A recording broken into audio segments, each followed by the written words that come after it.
ፍቃዱን ይሰጠኛል ማለት ነው። ምክንያቱም በራሴ እንቅስቃሴን ኢንዲፔንደንት ሆኜ ማድረግ አልችልም። ኢንዲፔንደንት ሆንኩኝ ማለት ሌላ ራሴን የቻልኩኝ ከአላህ ውጭ ሆንኩኝ ማለት ነው። ገብቷል? ስለዚህ ከአላህ ውጭ የሆነ ነገር የለም። ሁሉም ነገር በአላህ ቁጥጥር ውስጥ ነው ያለው። ሁሉን ነገር ይፈቅድልናል። ግን ወላ የርዳ ሊዕባዲህ ልኩፍር አለ። ለባሪያዎቹ ግን አላህ ክህደትን አይወድላቸውም ማለት ተግባባል። ያንን ክህደትን ቢሆን እንኳን እነሱ ከፈለጉት ነፃ ምርጫ ስላለን ምን ያደርግልናል? ይፈቅድልናል። ንወሊሂ ማ ተወላ ወኑስሊሂ ጀሀነም ወሰአት መሲር አለ። ወደ ዞረበትም እናዞረዋለን። ከዛ በኋላ ያንን ጀሀነምም ተዋርዶ ይገባታል አለ። ግን ይህንን ሲያደርግ እስልምና ላይ ትልቁ የሚለየው ነገር ምን መሰለ?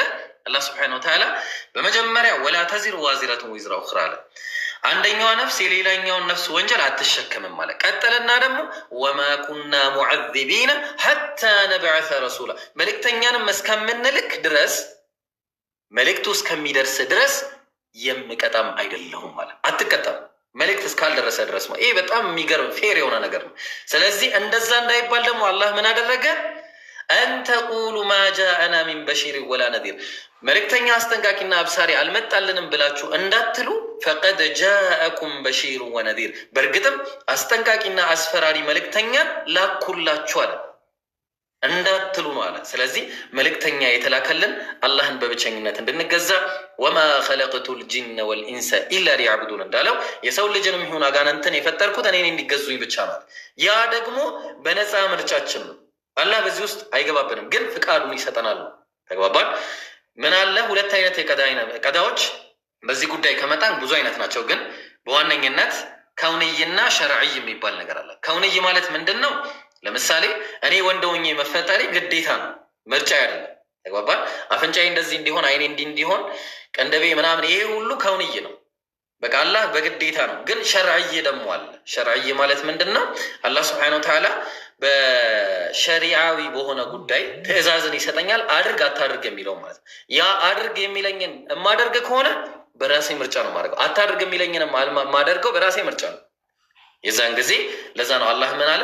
ቢማ ኩንቱም ተዕመሉን ኡሪስቱም፣ ጀነትን የምትገቡት እናንተ ትሰሩት በነበረው ነገር ነው እያለ የሚነግረን በዛ ምክንያት ነው፣ በእዝነቱም ቢሆን ማለት ነው። ግልጽ ነው ሐቢቢ?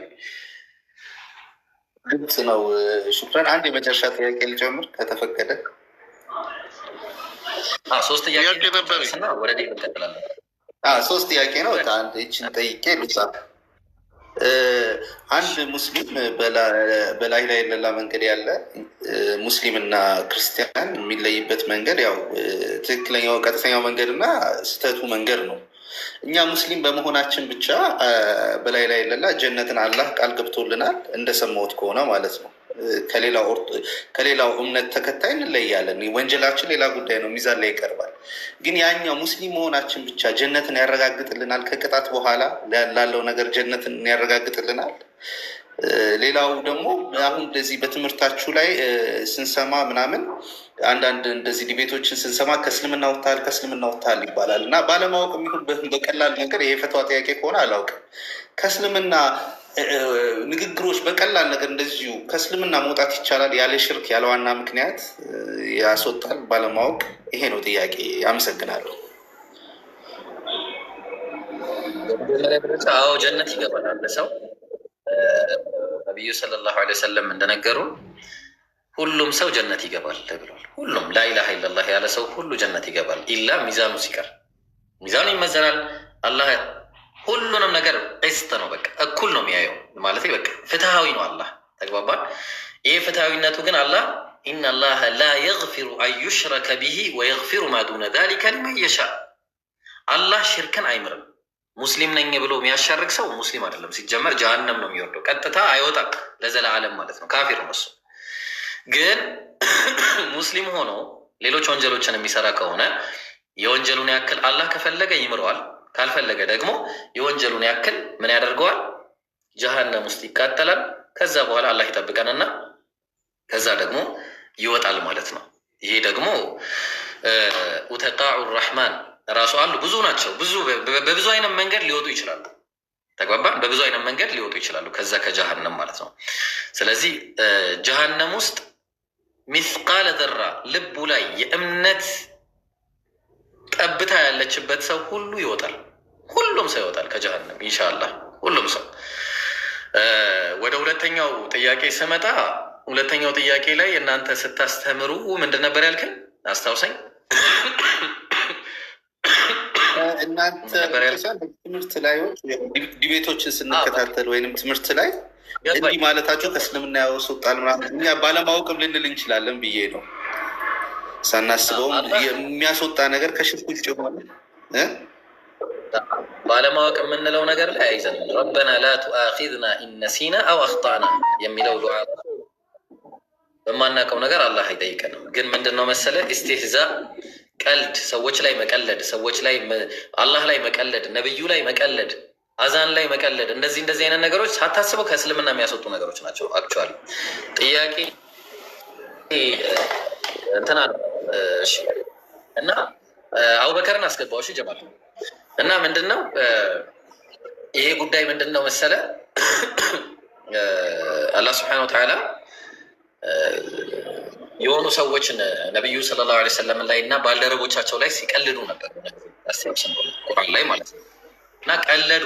ያ የቀለዱት ነገር እረኛ እኮ ለቀልድና ለጨዋታ ብለን ነው እንደዚህ ያልነው በማለታቸው ምክንያት ምን አላቸው? አላህ ቁርአን አወረደባቸው። ቀድ ከፈርቱም በዕደ ኢማኒኩም፣ በእርግጥም ካመናችሁ በኋላ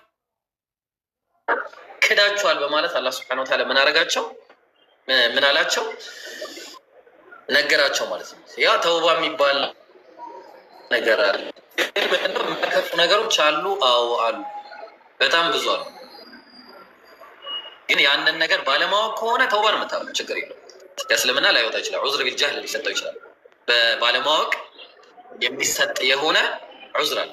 እነዚህ ዑዝር ቢልጃህል የሚሰጣቸው ጉዳዮች አሉ። አዎ አሉ። በብዙ አይነት መንገዶች አሉ። ብቻ ኢንሻላህ ያለማወቅ ከሆነ ችግር የለውም። እያወቀ ከሆነ ግን የሚያደርገው ለምሳሌ በቀላሉ እባክህ ሰላት መስገድ ማን ግዴታ አደረገው ካለ ከእስልምና ይወጣል ሰውዬ። ተግባባ? ሰላት መስገድም ማን ግዴታ አደረገው? ግዴታ አይደለም እንደውም ምናምን ይሄ ይወጣል። ለምን? አላህ በቁርአን ላይ የተደነገገውን ነገር ምን ያደረገው የካደው ማለት ነው። ስለዚህ እነዚህ ነገሮች ያስወጣሉ። ባለማወቅ ግን ዑዝር ቢልጃህል ይሰጣል ነው። ግልጽ ነው።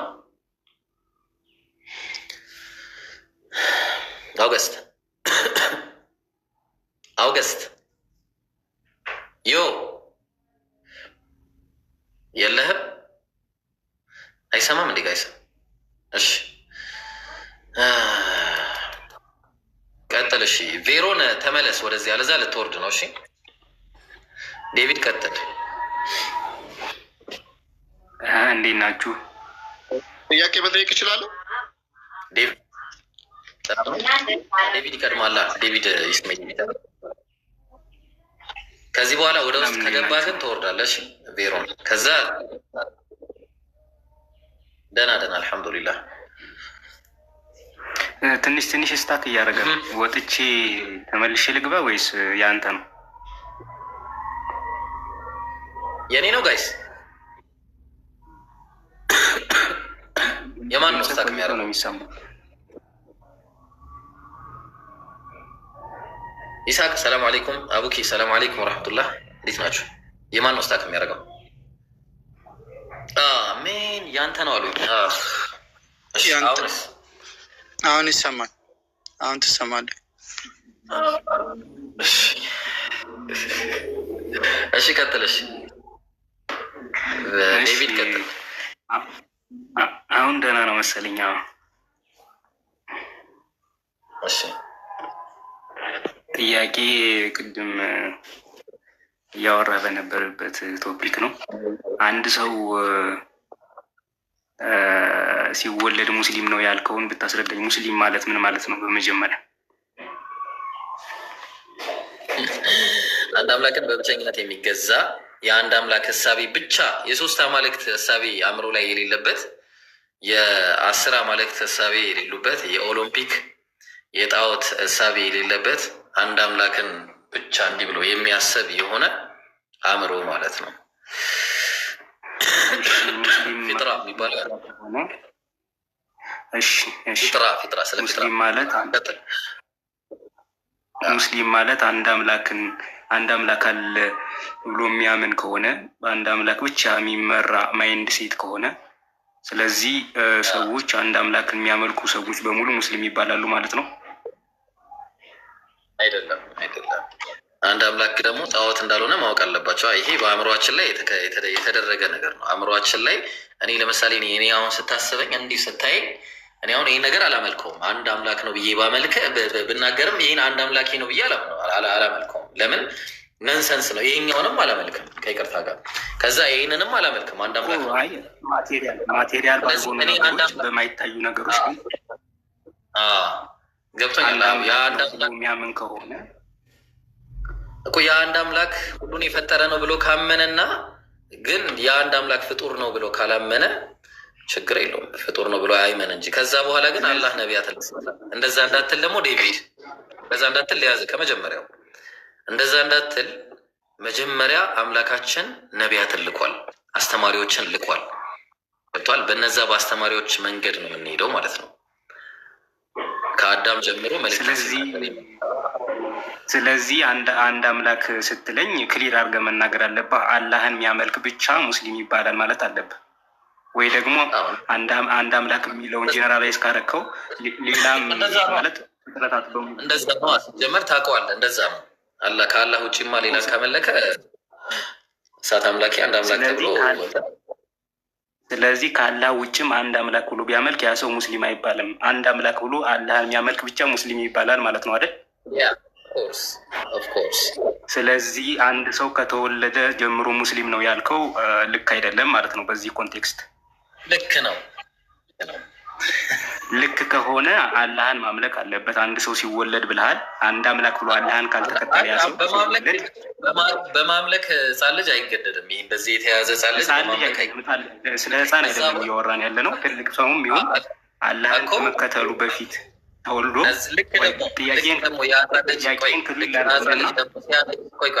የህፃን ልጅ ደግሞ ሲያድግ የነቢያትን አስተምሮ ይከተላል ማለት ነው። እሺ ብሮ፣ የነቢያት አስተምሮን ይከተላል።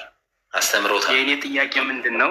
ብሮ ካገኘኝ ጥያቄ ምንድን ነው? አንድ ሰው ተወልዶ ማገናዘብ ሲጀምር፣ ያው ህፃንን መቼም ተከተል አትለውም። ማገናዘብ በመጀመረበት ሰዓት አላህን ለምሳሌ ባይከተል ሌላ አንድ አምላክ አለ ብሎ በልቡ ቢያስብ ቢያምን፣ ነገር ግን ከአላህ ውጭ ማለት ነው። ስለዚህ ያን ሰው ሙስሊም ማንለው ከሆነ አንድ ሰው ሲወለድ ጀምሮ አላህን እስኪያውቅ ድረስ ሙስሊም አይደለም ማለት ነው። አያስብም። ከይቅርታ ጋር እንደዛ አያስብም። አምላኬ ድንጋይ ነው ብሎ አያስብም። ከይቅርታ ጋር ማለት ነው። እንደዛ ብሎ ቢያስብ ምን ይሁን ብቻ አንድ ፈጣሪ አለ ብሎ ቢያስብ ነው። አንድ ፈጣሪ ያለው ያስባል። በቃ ጥሩ ነው። አያስብም። እስኪ የሚያስብ አምጣልኝ ይዘን አስ አያስብም።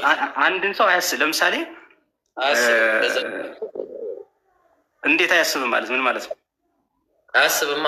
አንድ አምላክ ድንጋይ ነው ብሎ አይደለም እያልኩ ያለሁት። ግዴታ አላህን አላህ አምላክ ነው ብሎ ካልተቀበለ አላህ የሚል ስም ላያውቅ ይችላል። ዴቪድ አላህ የሚል ስም ላያውቅ ይችላል። አዎ ትክክል ነው፣ ላያውቅ ይችላል። ምክንያቱም ገና ስላልተማረ። ግን ያ የሚያስበው ምንድን ነው? አንድ አምላክ አንድ ፈጣሪ አለ ብሎ ነው የሚያስበው። ገና የሆነ ነገር ሲል እንዲህ ብሎ ነው የሚለው። ተግባባል? የሆነ ለምሳሌ እሺ፣ ጥያቄ በጣም ክሊር አድርገው፣ ይሄ ግልጽ ስለሆነ ነው። ለምሳሌ ሂንዱይዝም የሚያመልኩበት ሀገር ላይ እና ሳውዲ አረቢያ እንውሰድ። ደግሞ ስለ አላህ በደንብ ክሊር አድርገው የሚያውቁ ቁርአንን በደንብ ዲቴል የሚያውቁ ስለ አላህ በደንብ የሚረዱ ሰዎች ሁለቱም ማህበረሰብ እንውሰድ እና እዛ ሂንዱይዝም ማህበረሰብ ውስጥ ያደገ አንድ ሰው ስለ አላህ አያውቅም፣ ሂንዱይዝምም አይከተልም። ነገር ግን አንድ ፈጣሪ ሱፐር ፓወር አለ ብሎ ቢያምን በውስጡ በልቡ ሙስሊም ሊባል ይችላል ወይ ነው ኮስቲኒዝ? ትክክል ነህ። ያ ሰውዬ የእስልምና ሀሳብ ውስጡ ላይ አለ። በትክክል በስ የእስልምና ሱፐር ፓወር አለ ብሎ ካሰበ፣ አንድ ሱፐር ፓወር አለ፣ አንድ አምላክ አለ ብሎ ካሰበ ያ ምንድን ነው? አዎ ትክክል፣ እንደዛ ብሎ ያስባል። ወላኪን ግን ማለት ነው ሱፐር ፓወር አለ ብሎ ካሰበ እና እዛ ጋር ሄዶ ለላሙ እንደዚህ ካጎነበሰ አለቀ፣ ተበላሽ። አይደለም። ጥያቄን በደንብ ተረዳኝ። ሱፐር ፓወር አለ ሲል እኮ አላህ ለምሳሌ እንደሰብከው ጨረስ ቆይ አልጨረስንም። ቆይ ጥያቄን አላገኘህልኝ። ቆይ እዛ ሱፐር ፓወር አለ ሲል እኮ ለምሳሌ ስለ አላህ ሄደህ ብትሰብከው አላህን ላይቀበልልህ ይችላል። ይህ ሰው አይቀበልም አላህን እንበልና ስለ አላህ ቁርአንን ሄደህ ብትሰብከው አይቀበልም። ሌላ ሱፐር ፓወር ነው ያለ። ይህንን መጽሐፍ ይህን ቁርአን ያለውን አላህ ነው የሚለውን አልቀበልም ቢል ይሄ ሰው ሙስሊም ይሆናል ወይ? አይሆንም፣ ይክዳል። ከዛ በኋላ ከአዳም። ስለዚህ ካልሆነ አንድ ሰው እንደተወለደ ሙስሊም ነው የሚለው ሀሳብ ውድቅ ሆነ ማለት ነው። ቆይ ቆይ ተግባብተናል። ጨርሻለሁ። መቀጠል ትችላለህ ወደ ኔክስት። እሺ አሁን በቃ ሚዩት አድርግና ተቀመጥ። እኛ አሁን እናርመዋለን፣ ይሄንን አስተሳሰቡን እናርመዋለን። ምን መሰላችሁ? የሰው ልጅ አሁን ጥሩ ፖለቲካ ሰርቶ የሄደ መሰለ። የሰው ልጅ የአእምሮ ላይ የአንድ አምላክ ህሳቤ ነው አላህ ሱብሓነሁ ወተዓላ ሴት አድርጎ የፈጠረው ማለት ነው። ያ የአንድ አምላክ ህሳቤ ምንድን ነው ከተባለ አንዱን አምላክ በብቸኝነት የመገዛት ቅድም እሱ እንዳለው አንድ ሱፐር ፓወር አለ ከእሱ ጋር ማንም ሌላ የለም ብሎ ካሰበ ያ ሰውዬ በእስልምና ጎዳና ላይ ነው የሚፈጠረው። ግን ደግሞ ከዛ ቁርአን ደረሰው፣ ይሄ መጽሐፍ መጣ፣ ይሄ ቁርአን መጣ። ያ አንዱ ሱፐር ፓወር አንተ የምትለው ይሄው ራሱ ነው ብሎ አላህ መልእክትን ላከለት። ይኸው መልእክትን ላከለት ቁርአን ላይ ማለት ነው። ከዛ በኋላ ግን ኖ እሱ አይደለም ብሎ ክዶ ነቢያት እዚህ ላይ የተጠቀሱት ነቢያት እነሱ አይደሉም ካለ ፈቀድ ከፈረ ቢላሂ ወመላኢከቲሂ ወኩቱቢሂ ወሩሱሊሂ በየውሚል አኺር ክዷል። በቃ በአጠቃላይ በሙሉ ካደ ማለት ነው ሰውዬ። ተግባባ። ስለዚህ አዎ ትክክል ነው፣ እንደዛ ነው። እሺ ኦኬ ኔክስት። ከዚህ ከኢስሐቅ በላይ ያለ ሰው ቀጥል።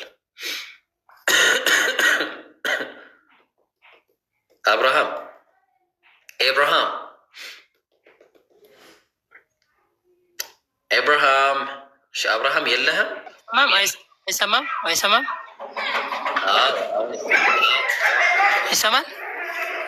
አዎ። እንዴት ናቸው?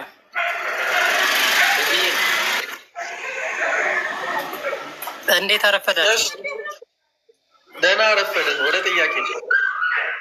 እሺ እኔ ጥያቄ ምንድን ነው? ያው የተወሰኑ ጥያቄዎች አሉኝ። አላህ ማን ነው? የት ነው የሚኖረው? የመጀመሪያው ጥያቄ ነው። ሁለተኛው ጥያቄ ደግሞ አንደኛውን መልስ። ያዝልኝ፣ ጥያቄ ነው ያዝልኝ በማስታወሻ። እሺ ችግር የለውም።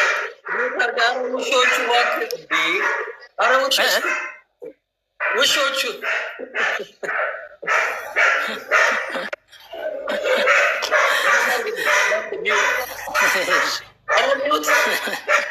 ጥያቄ ጠይቅና ሙይት አድርግ። እሺ አብርሃም ይቅርታ፣ ውሾቹ በጣም እየጮሁ ነው ድምጻቸው። እሺ ልቀጥል። እሺ ምንድን ነው? ለምን አወረዳችሁት? ሚዩት ማድረግ እኮ ይችላል። ውሻ ድምፅ እንዴ በከለን እኮ በድምፅ የድምፅ ብክለት። እሺ ሚዩት ማድረግ ይችል ነበር። ታስገቡታላችሁ ሲመጣ አንቺ ያሳየሽኝን ተረጎምኩት። ስለዚህ ይሆናል የሚለው አይ እሺ። ስለዚህ አሮራ ሙስሊም ነው የሚል የለም እዚህ ጋር። ለሱም ሆን ይለዋል የሚለው አላየኸው? ሆን ይለዋል ከሚለው ከሚለው የትኛው ነው? ስለ አረብኛ እኮ ይሄኛው ነው ሆን የሚለው አልከኝና ወስጄ ሄጄ ጎግል ላይ ሰርቼ ትራንስት አድርገው ስለዚህ ሁላ ይላል። ስለዚህ ይሆናል ነው የሚለው አይደለም። እሺ ከይ ላሳያለሁ። የምር ነዛ ወይኔ አሮራ እሺ ላሳይ። በቃ ያ ምስኪን ይሄ ቁርአኑ ላይ ያሳየሽ። እሺ ጥያቄው ጠይቅና እንዴ ወርዳለሁ ድምፅ ስለሚኖር። እሺ ቆይ አንዴ አሁን ደግሞ ቬሮኑ ላይ ቀድማለሁ። አሁን ገና የኔ ተራ ነው እንዴ? ቆይ አሮራ የኔ ተራ ነው። ቬሮን ቆይ ያንተ ተራ ነው። እሺ እቺ ላሳየው። ቃል ብቻ ነው ማሳየው። ቬሮን አንተ ትቀጥላለህ፣ ተረኛ ነህ። እሺ ይቅርታ በተራ ገባሁብህ። የት አለ ሱረቱ ላይ ኢምራን? እሺ ቁጥር 47 ላይ ላሳየው። እሺ ምስኪን ስለሆነ ነው። እሺ ያ ምስኪን እያልኩ ማሳየው። ይኸውልህ ይታያል አይደለ? እዚህ ጋር እቺን አያሃት? አንዴ በስክሪፕቱ ላሳየህ። እሺ ያ አሮራ እሺ ይኸውልህ እዚህ ጋር ይታያል። እቺን አያሃት? ይኸውልህ ፈኢነማ የቁሉ ለሁ ይላል፣ እሱም ይለዋል አለ። ምን ኩን አያት? እቺን ኩን የምትለዋ እቺኛዋ ማለት የሸፈንኳት አሁን አያት? ይታያል አሮራ? አይ ከጎን ያለውን ያየሁት እኔ ለዛ ነው። እቺኛዋ ነው ያት። እሺ አይ አሁን እሺ የኔ ጥያቄ የመጀመሪያው አላህ ማን ነው? የት ይኖራል? አንደኛው ጥያቄ ነው። ቆይ ቆይ አቤት ቆይ ቆይ አንተ ተራ አምልጧል። ቬሮን ራሱ እንደዚህ ነው የሆነው። ስለዚህ አሁን ተረኛ እንትና እሺ፣ ተረኛ ተራ ጠብቅ። ቆይ ድጋሚ ስለገባ ተመልሼ ገባሁ እኮ እሱ አላ ተፈቀደልን ከዛ ተፈቀደሽ። ኧረ አይደለም ባትሪ እየጨረሰ ስለሆነ ስልኬ ልወርድ ነው። ትፈቅድለታለህ ቬሮ? እኔም ልወጣ ነው። እኔም ልወጣ ስለሆነ ነው። እኔም ልወጣ ስለሆነ ነው። ባትሪ ሲስተካከልልን እሺ። ስለዚህ መመለስ አትችሉም ማለት ነው? አዎ አንችልም። ሂድ ቀጥል ቬሮ። እሺ ቻው። እሺ ቅድም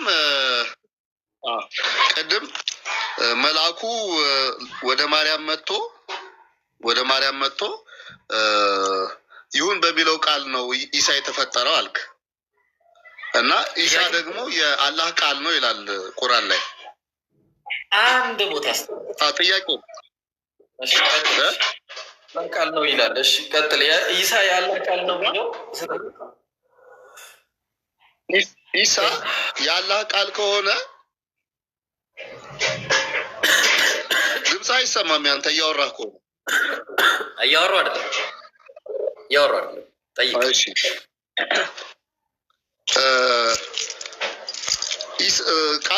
ቃሉን በማርያም ውስጥ አሳደረ ነው የሚለው ቁርአን ራሱ እና ቃሉ ፈጣሪ አይደለም እንዴ ታዲያ? እኮ ቃሉ በኢየሱስ እንዲፈጠር አደረገ አይደለ እንዴ? ለዛ እኮ ነው የሚለው መጽሐፉ። አላየኸውም? ኢሳ የአላህ ቃል ነው ይላል። አይ ኢሳ የአላህ ቃል ነው አይልም። ከይቅርታ ጋር አላህ በይሁን ቃሉ የፈጠረው ነው የሚለው። አይ ይኸው ሱረቱል አኒሳ 4:171 አውጣው እስኪ። እዛ ላይ እኮ የሚለውን አላየንም። አሁን እዛ ላይ የሚለውን አይተዋል? እሺ ላንብብልህ። እሺ አሁን ያው ዝግጁ ነው። ላንብብልህ ነው በአማርኛ ከቁጥር 1 ነው መጀመር። ከዚህ ነው መጀመሪያው። እሺ እናንተ የመጽሐፉ ሰዎች ሆይ አላቸው ክርስቲያኖችን፣ በሃይማኖታችሁ ወሰንን አትለፉ። ምንን አትለፉ አለ? ወሰንን አልፋችኋል። አየው፣ በአላህም ላይ እውነትን እንጂ አትናገሩ፣ ውሸት ተናግራችኋል። የመርየም ልጅ አልመሲሕ ዒሳ የአላህ መልእክተኛ አለው። አላህ ሳይሆን የአላህ መልእክተኛ። እቺ መልእክተኛ የምትለውን ነገር እያዝልኝ እዚህ ጋር ስለመመጣል ማለት ነው። እሺ የአላህ መልእክተኛ ወደ መርየምም የጣላት የይሁን ቃሉ ተግባባ። ወደ መርየም የጣላት አላህ የይሁን ቃል አለ። ተግባባ። ከእርሱም የሆነ መንፈስ ብቻ ነው አለ። ከእርሱ የሆነ መንፈስ ብቻ ማለት ምንድን ነው? ያ በይሁን ቃሉ የተፈጠረው ዒሳ አላህ ስብሓነሁ ወተዓላ ወሩሑ ሚንሁ ማለት እሱ ዘንድ ከነበሩ ከተፈጠሩ ሩሖች መካከል አንደኛው ነው። በአላህና ሚዩት አድርግልን እባክህ፣ ድምፅ ይረብሻል አጠገብህ። በአላህና በመልእክተኞቹም አረም ዜሮን ሚዩት አድርግልኝ እባክህ። ዴም አረ የሚዩት ያለ እሺ። በአላህና በመልእክተኞቹም እመኑ አለ። አላህ ሌላ መልእክተኛ ላወርድ ነው። እሺ ወላሂ ከዚህ በኋላ ቬሮን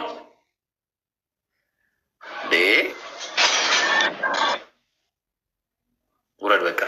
እሺ ቀጥሉ ሌሎቻችሁ። እሺ ቀጥል ሌላ ሰው።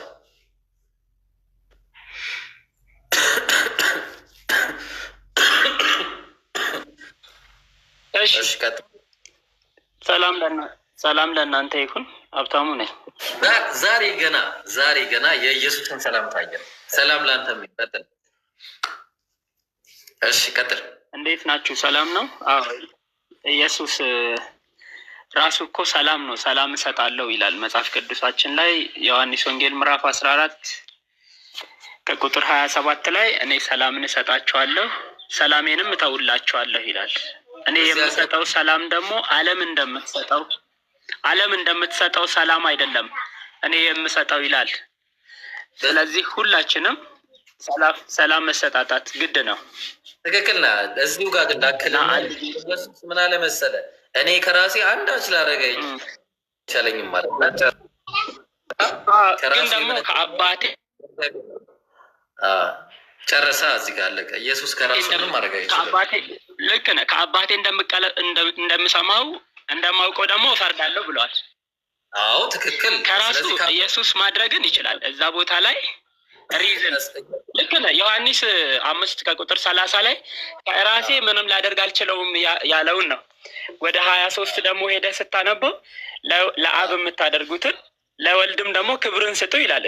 እኩል ስለሆኑ ማለት ነው እኮ ለወልድም ያንኑ ክብር መስጠት አለበት ይላል። ቁጥር 23 ላይ እዛው ላይ 5:23 ላይ እዛው ላይ ደግሞ ቁጥር 31 ላይ ስትሄድ ደግሞ ከአብ እንደሰማሁት እፈርዳለሁ ይላል። እንግዲህ መፍረዱ ራሱ አምላካዊ ባህሪ ነው። አምላክ ብቻ ነው ሊፈርድ የሚችለው። ያችን ሪዝን ስላነሳሃት ብዬ ነው የእኔ ጥያቄ። እንኳን ከአብ ልክ ነው።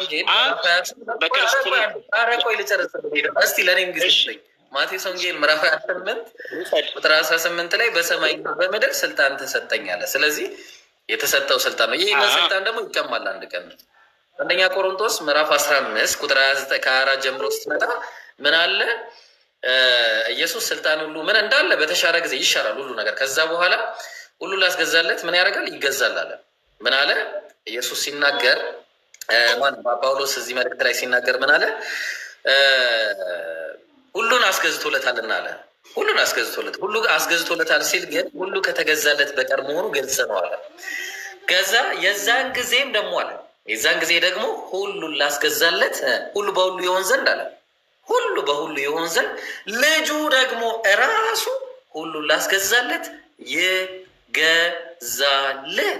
ስለዚህ የሚገዛ አምላክ የለም። ፍርድን ይሰጥ ዘንድ ስልጣን ሰጠው። አዎ ለእኔም ስልጣን ቢሰጠኝ እኔም ፈርዳለሁ፣ ችግር የለውም። ሰላምን ስጥ ካለኝ እኔም ሰላም ስጥ ብሎ ከሰጠኝ ችግር የለውም፣ እኔም እሰጣለሁ። ግን መመረጥ ይፈልጋል። አዎ ኢየሱስን መርጦታል። አዎ ችግር የለም። የተመረጠው ኢየሱስ እንዲሰጥ ተሰጥቷል። አምላክ ግን አንድ ነው። ምን አለ እግዚአብሔር ሲናገር? መጽሐፉ ሲናገር እስራኤል ሆይ ስማ አምላካችን ያህዌ አንድ ያህዌ ነው አለ። በቃ ያ ከአንዱ ከያህዌ በስተቀር ማንም እንደሌለ ኢየሱስም ሲናገር ማርቆስ ወንጌል ምዕራፍ 12 ቁጥር 29 ላይ ከትእዛዛት ሁሉ ፊተኛይቱ ትእዛዝ ማንኛይቱ ናት ተብሎ ሲጠየቅ እርሱም ምን አለ? እስራኤል ሆይ ስማ ጌታ አምላካችን አንድ ጌታ ነው አለ። አንድ ጌታ። ያ አንዱ ጌታ ለኢየሱስ የአባቱን የዳዊትን ዙፋን እየሰጠው ነው። ምን አለ? ሉቃስ ወንጌል ምዕራፍ 1 ቁጥር 31 ላይ እሱም ታላቅ ይሆናል የልዑል ልጅም ይባላል ጌታ አምላክም የአባቱን የዳዊትን ዙፋን ይሰጠዋል የተባለለት ነው። ስለዚህ አንድ አምላክ ኢየሱስ እንዳልሆነ ከዚህ ወቀሽ ሀብታሙዬ ቀጥለው። እሺ እስኪ አንደኛ ጢሞቴዎስ ምዕራፍ 2 ቁጥር 5 አውጣው። ምን ይላል? አንደኛ ስልጣኑን ይነጠቃል ብለሃል ነው። ምዕራፍ 2 ቁጥር 5 ላይ እንዲህ ይላል አንድ አምላክ አለና አንድ አምላክ አለው ነው። ስለዚህ አንድ አምላክ ለብቻ ነው። እሺ በአምላክና በሰው መካከል ያለው መካከለኛ ደግሞ አንድ አለ፣ እርሱም ሰው የሆነው ክርስቶስ ኢየሱስ ማለት የሆነው። ስለዚህ ልመጣልህ ነው። ስለዚህ አንድ አምላክ ኢየሱስ አይደለም፣ ከኢየሱስ ውጭ ነው አንዱ አምላክ። ተግባባን? መካከለኛ ማለት ምንድን ነው ካልን ዘዳግም 5:5 ላይ ሙሴ መካከለኛ እንደነበረ ሁሉ በእግዚአብሔርና በእናንተ መካከል ቆሜ አለ ሙሴ። ስለዚህ እንደ ሙሴ በእግዚአብሔርና በሰዎች መካከል ቆሞ መካከለኛ ሆኖ ሲያገለግል የነበረ ማን ነበረ? ኢየሱስ ነበረ ማለት ነው። ስለዚህ ኢየሱስ አምላክ ሳይሆን ሰው ነበረ። እግዚአብሔር ደግሞ ሆሴ ምዕራፍ 11 ቁጥር 9 ላይ እኔ አምላክ ነኝ እንጂ ሰው አይደለሁም እና አለ። ስለዚህ አምላክ ሰው አይደለም። ግልጽ ነው። ስለዚህ ኢየሱስ አምላክ ማለት ነው። ግን እኮ ኢየሱስ አምላክ ነው። ለምን መሰለ? ሪዝን አለ፣ ማስረጃም ስላለ ማለት ነው። ዮሐንስ 1:1 ላይ ዮሐንስ ወንጌል 1:1 ስታነበው በመጀመሪያም ቃል ነበር፣ ቃልም በእግዚአብሔር ዘንድ ነበር፣ እርሱ ራሱ እግዚአብሔር ነበር ይለናል። አንብበው እስኪ። ከዛ ቁጥር 14 ላይ ይሄ ቃል እግዚአብሔር የተባለው ቁጥር 14 ላይ ደግሞ ስጋን ለብሶ በመካከላችን ተገለጠ ይላል። ቅድም ባነበብከው ከቁርአን ክፍል ላይ ይሁን በሚለው ቃል ነው የሚለው ባይዘው። እዛም ላይ ይሁን በሚለው ቃል ይሁን የምትለዋ ቃል በራሷ ፓወር አላት። ምክንያቱም እግዚአብሔር ሰማይና ምድርን እንኳን ሲፈጥር ይሁን በሚለው ቃል ነው። በሆነው ነገር ሁሉ መልካም እንደሆነ አየ ይላል አይደል? ዘፍጥረት አንዳንድ ሄደህ ስታነበው ዘፍጥረት አንዳንድ እግዚአብሔር በመጀመሪያ ስለዚህ ያ ቃል ነው። አዎ ሙሴ ልክ ነህ እንዳልከው መካከለኛ እሆን ዘንድ አለ። ኢብራሂም እዚህ ላይ እንቁማል። ሀሳቤን ስላልጨረስኩ ነው። ሙሴንም ስለዝነካኸው ሙሴ ካህን ነው። ሙሴ ለእስራኤል ሕዝብ ካህን ነው። እሆን ዘንድ ነው ያለው። እኔ እሆናለሁ አላለም። ልክ ነው፣ ነብይ ነው፣ ካህን ነው። እሆን ዘንድ ነው ያለው። ቀጥታ ትሆናለህ የሚል የለም። ለሙሴ ያንን ነገር መካከለኛ ይሆን ዘንድ ይታረቀው ዘንድ ቢሆን ብሏል። ልክ ነው። ግን ኢየሱስ አይደለም አይልም የማይላት በል መካከለኛ ሆኜ ነው ያለው ብራዘር። እሺ በእናንተና ብሏል። ልክ ነው ኢብራሂምዬ ብሏል። እሺ አሁን ኢየሱስ እና ሙሴ ጋር ልዩነቱ ምንድን ነው? አንደኛ መጽሐፍ ቅዱስ ሙሴን ሲገልጠው እንዴት ነው የሚገልጠው? ኢየሱስንስ እንዴት ነው የገለጠው? ለኢየሱስ ሁሉን ቻይ ተብሎ ተነግሮለታል ለሚለው ኢየሱስ እንኳን በራሱ ደቀ መዛሙርቶቹን ሲያስተምር እኔ ከራሴ ምንም ላደርግ አልችልም። ለምንድን ነው ያንን ሪዝን የተናገረው? እኛን ሊያስተምር ነው። ለምሳሌ እኛ በእኛ አቅም አጋንንትን ስናወጣ፣ በሽተኞችን ስንፈውስ በአቅማችን ምንም የምናደርገው ነገር የለም። በኢየሱስ ስም ነው አጋንንትን የምናወጣው። በያው እግዚአብሔር ስም ነው። ዮሐንስ አንዳንድን ተውከው። እሺ ዮሐንስ አንዳንድን ትተኸው ነው ተውከው። ዮሐንስ አንዳንድን አልተውኩትም እንጂ እግዚአብሔር ነበረ ስለሚለው ያንን ቃል ዮሐንስ አንዳንድን እግዚአብሔር ነበር ይለዋል። እሱ ራሱ ያ ቃል እግዚአብሔር ነው ይለዋል። እንደዛ እንደሆነ እስኪ መጀመሪያ ቃል ነበር አይደለ? አይደለ? ዮ ሄሎ፣ አይሰማም? ጀሜ ሰላም አለይኩም። እሺ ሰላም ይሰማል ብሮ። እሺ ስለዚህ አሁን በመጀመሪያ ቃል ነበር ያለው ቃል ማን ነው? ሀብታም ቃል ኢየሱስ ነው። በጣም ጥሩ። ቃል ኢየሱስ ነው። ኢየሱስ ቃል ኢየሱስ እናየው። አዎ እንዳትረሳ። እሺ ሁለተኛ ቃል በፍጹም አልረሳም። ቃል ነበር በመጀመሪያ ቃል ነበር፣ ቃልም በእግዚአብሔር ዘንድ ነበር ይላል። በቃልም በእግዚአብሔር ዘንድ ነበር የሚለው እግዚአብሔር የተባለው ማን ነው? እግዚአብሔር የተባለው አብ ነው። ጥሩ። በመጀመሪያው ቃል ነበር አለ። ጥሩ። በመጀመሪያው ወልድ ነበረ፣ ወልድም በአብ ዘንድ ነበረ፣ ከዛ ወልድም አብ ነበረ ይላል። ትስማማለህ? አቤት። በመጀመሪያ ወልድ ነበረ፣ ወልድም በአብ ዘንድ ነበረ፣ ወልድም አብ ነበረ። ትስማማለህ? ወልድም አብ ነበረ። አሁን በትክክለኛው ትርጓሜው ቃሉ ራሱ በመጀመሪያ ቃል ነበረ ይላል። ከዛ ይቀጥልና የቃሉን ባለቤት ይናገራል። ቃል ወልድ ነው። የቃሉን ባለቤት ራሱ ይናገራል። ቃልም ማን ጋር እንደነበረ ቃሉ ራሱ ማን ጋር እንደነበረ መጽሐፍ ቅዱስ ይሰጠናል አይደል? ለምንድን ነው የምናሻፍፈው? ነበረ ወይ? አልሰማህም? የትም አትሄድም። ያ ቃል ወልድ ነበር ወይ? ያ ቃል ወልድ ነበረው። ምክንያቱም በእግዚአብሔር ዘንድ ነበር ሲል አብ ጋር ወደ አብ ይጠቁመናል። እሱ ራሱ ያ ቃል ወልድ ከነበረ ቃሉ አብ ዘንድ ነበር ማለት ነው አይደለ? ወልድ አብ ዘንድ ነበር ማለት ነው አይደለ? አዎ ቃሉ አብ ዘንድ ነበር። ወልድ አብ ዘንድ ነበር፣ ቃሉ አብ ዘንድ ነበር፣ ወልድ አብ ዘንድ ነበር። እሺ ከዛ ወልድ ደግሞ አብ ነበር ይላል አይደለ? ወልድ ደግሞ አብ ነበረ ብለህ ደግሞ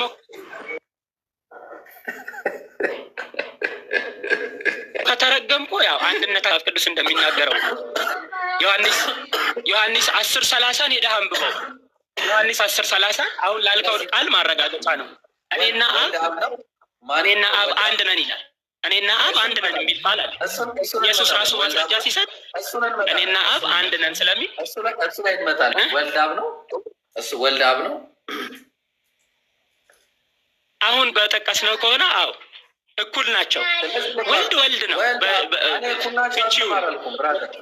እኩል ናቸው እኩል አይደሉም ብያለሁ። ወልድ ነው ወይ ወልድ ወልድ አብ አይደለም። በትርጉሙ ከሄድክበት ወልድ ወልድ ነው። ጥቅሱ ትክክል ነው። ለምን መሰለህ? በቃ ስለዚህ ስህተቱን ላሳየህ ማለት ነው። ጥቅሱ ልክ ነው። ለምን መሰለህ? ስህተት እንደሆነ ላሳየህ። አሁን ከመጀመሪያ ልጀምር። በፍጹም ለምን መሰለህ እኮ ላሳየህ። በፍጹም እኔ ራስህ ላሳየህ። አሁን ቅድም አንተ ብላል፣ እኔ ደግሞ ባልኩት ድምፁን አትያዘው። አልያዝኩትም። አንተ ቅድም ስታስረዳ ዝም ብያለሁ። አሁን ደግሞ እኔ ላስረዳ። እሺ በመጀመሪያ ሚዩት ላይ አይደለም ብራዘር። ምን ሆነ ነው? ጤነኛ ነህ እንዴ? ምን ሆነ ነው? እሺ አሁን እዚህ ጋር ስለሚያሳይ ነው። እሺ ምን አለ መሰለህ? አሁን ምን አለ? በመጀመሪያው ቃል ነበር። ኤናርኬ ኤን ሆሎጎስ በመጀመሪያው ቃል ነበር። ካይ ፕሮስቶንቲዮን ከዛ ደግሞ ከዛ ቃልም እግዚአብሔር ዘንድ ነበረ። ይህ ቃል እግዚአብሔር ዘንድ ነበረ። በመጀመሪያ ቃል የሚባል ሎጎስ የሚባለው ቃል ምንድን ነው የሚባለው? ሎጎስ የሚለው ለቃል ብቻ አይውልም። አንደኛ ለንግግር ይውላል። ሁለተኛ ኒውስ ለመባል ይውላል። እቅድ ለሚለው ይውላል። ስለዚህ በመጀመሪያ እቅድ ነበረ። ተግባባል? ያ እቅድ በእግዚአብሔር ዘንድ ነበረ። እቅዱ ማለት ነው። ያ እቅድ እግዚአብሔራዊ ነበረ። ግልጽ ነው። እንደዛ ነው የሚለው መጽሐፉ ራሱ። ምክንያቱም መጀመሪያ የታቀደ እቅድ ነበረ። እሱም ኢየሱስ ነው። የታቀደ እቅድ አለ። ከዛ በኋላ ያ እቅድ በእግዚአብሔር ዘንድ ነበረ። ያ እቅድ ደግሞ እግዚአብሔር ነበረ ማለት ምንድን ነው? ያ እግዚአብሔራዊ ነው ማለት ነው። ተግባባን? ከእግዚአብሔር የመነጨ ነው። ምክንያቱም እግዚአብሔር ብርሃን፣ ለምሳሌ ሌላ ቦታ ላይ ሄዳችሁ ብታዩት እግዚአብሔር ብርሃን ነው ይላል። እግዚአብሔር ብርሃን ነው ሳይሆን ያ ብርሃን ከእግዚአብሔር ነው የሚመጣው ነው ነገሩ ማለት ነው።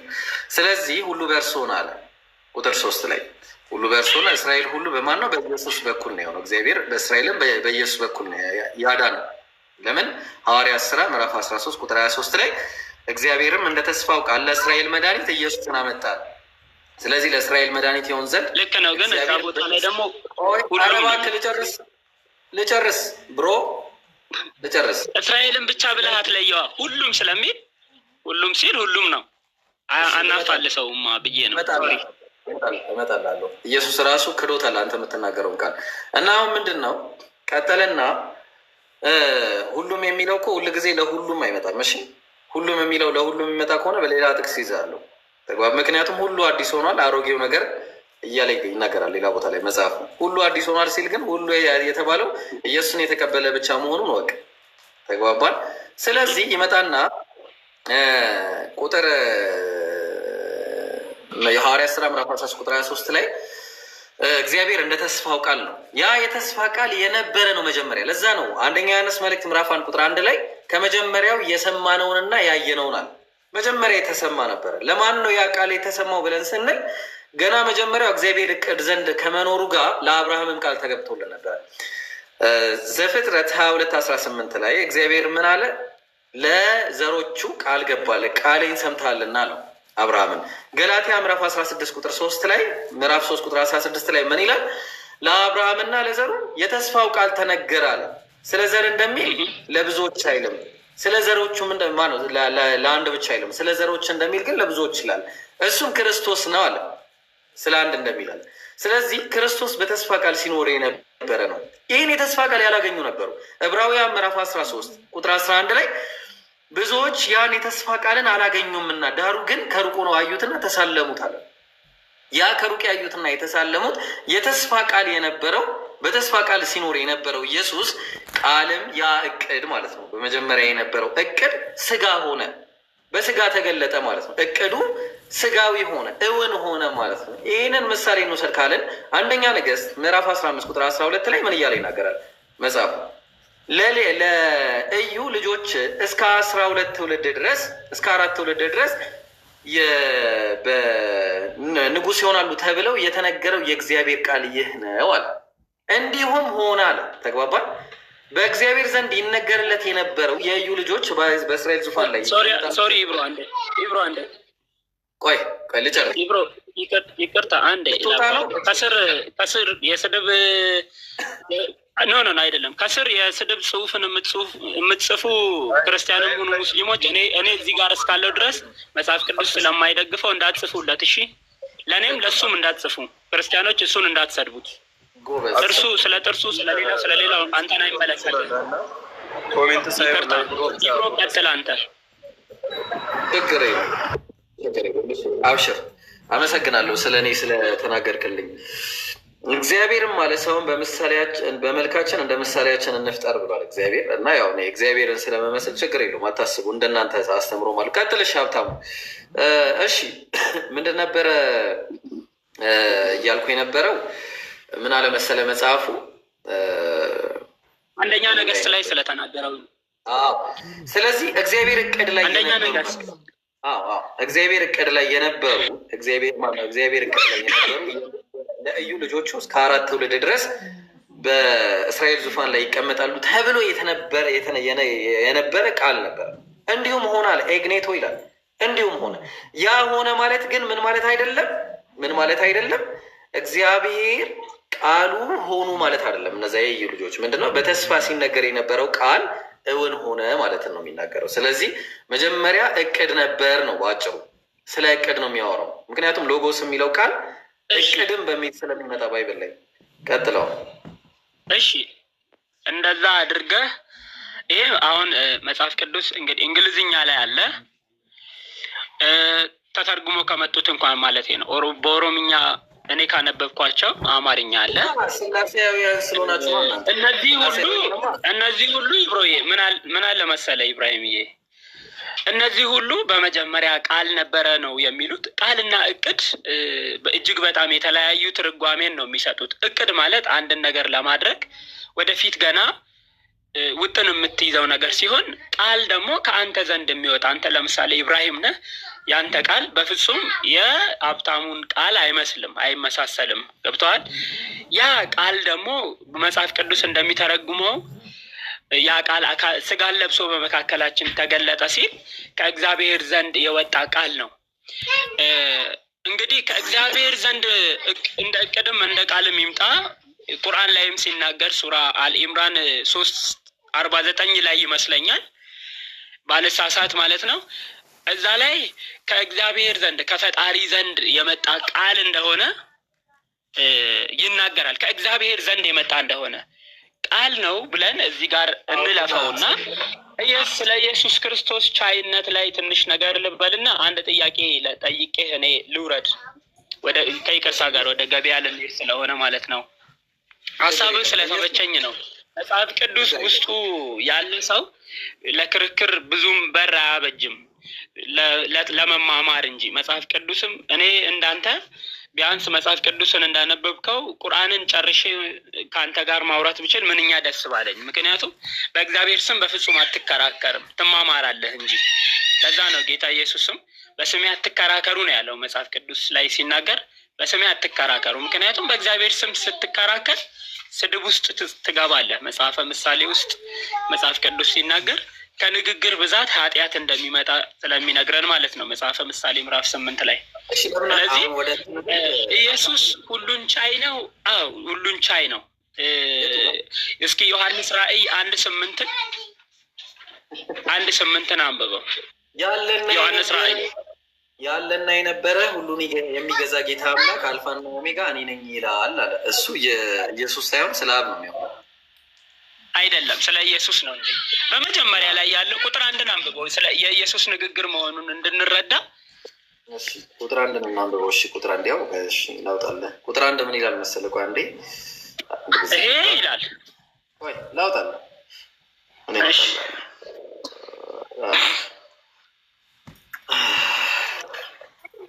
والذين لا يشهدون الزور وإذا مروا باللغو مروا كراما። እሺ የታለ መሰለህ?